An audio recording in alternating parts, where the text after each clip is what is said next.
అద్భుతాలు ఈ భూమిపై జరుగుతాయి అనడానికి ఉదాహరణయే ఇది. రాజస్థాన్లోని లక్ష్మణ్గఢ్లో ఇద్దరు దంపతులు ఉండేవారు. వాళ్ళకి 6 ఏళ్ల సూరజ్ అనే కుమారుడు కలడు. అతడు ఒకసారి ఆడుకుంటూ పాడుపడ్డ ఒక బావిలో పడిపోయాడు.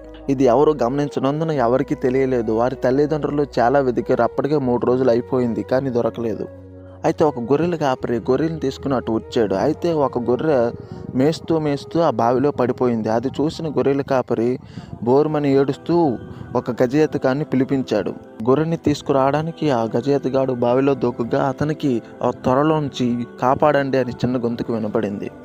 ఆ గజేతగాడు ఆ బాలుని పైకి తీసుకొచ్చాడు. ఇంతలో ఆ తల్లిదండ్రులు చుట్టుపక్కల వాళ్ళు వచ్చి 3 రోజులు ఆహారం నీరు లేకుండా ఎలా బతికావని అడగగా ఆ బాలుడు ఇలా చెప్పాడు: నాకేం భయం వేయలేదు, ఎందుకంటే రోజు నాలాంటి వయసున్న ఒక అబ్బాయి నాతో వచ్చి ఆడుకునేవాడు. కాకపోతే అతనికి తోక ఉంది. అతను రోజు నాకు పళ్ళు పలహారాలు ఇస్తుండేవారు. మా ఇద్దరం చాలా బాగా ఆడుకునే వాళ్ళమని చెప్పాడు.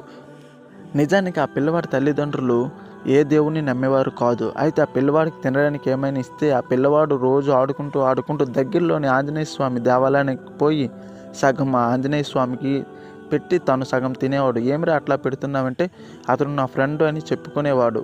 సో దీనివల్ల ఏమైందంటే ఆ చిన్నవాడి ప్రేమకు కరిగిపోయిన ఆంజనేయుడే అతనికి రక్షిస్తూ ఆ బావిలో నుండి బయటకు వచ్చేలా చేశాడు. వెంటనే అక్కడ ఉన్న వాళ్ళందరూ మోకాళ్ళపై పడి ఆ ఆంజనేయుడిని ప్రార్థిస్తూ స్తుతించారు. దేవుణ్ణి న్యాయంగా ధర్మంగా ప్రార్థిస్తే ఆ దేవుడు ఎవరికీ అన్యాయం చేయడు అనడానికి ఉదాహరణయే ఇది.